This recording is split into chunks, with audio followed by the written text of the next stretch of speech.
மருத்துவத்துறையில் செயற்கை நுண்ணறிவு தொழில்நுட்பத்தை பயன்படுத்தும்போது மருத்துவர்களின் பொறுப்புணர்வும் அறநெறியும் மிக முக்கியம் என தேசிய மருத்துவ கவுன்சில் தலைவர் டாக்டர் அபிஜாத் ஷேத் தெரிவித்திருக்கிறார்.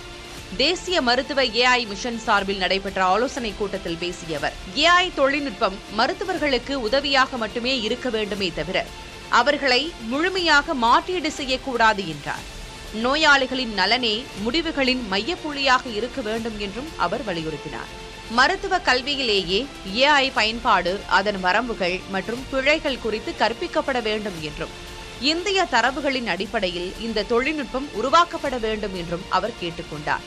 இக்கூட்டத்தில் பங்கேற்ற மத்திய இணையமைச்சர் ராஜ்பூஷன் சௌத்ரி பேசுகையில், AI தொழில்நுட்பம் மருத்துவர்களை மாற்றாது, ஆனால் AI பயன்படுத்த தெரிந்த மருத்துவர்கள் மற்றவர்களை விட சிறந்து விளங்குவார்கள் என்று குறிப்பிட்டார்.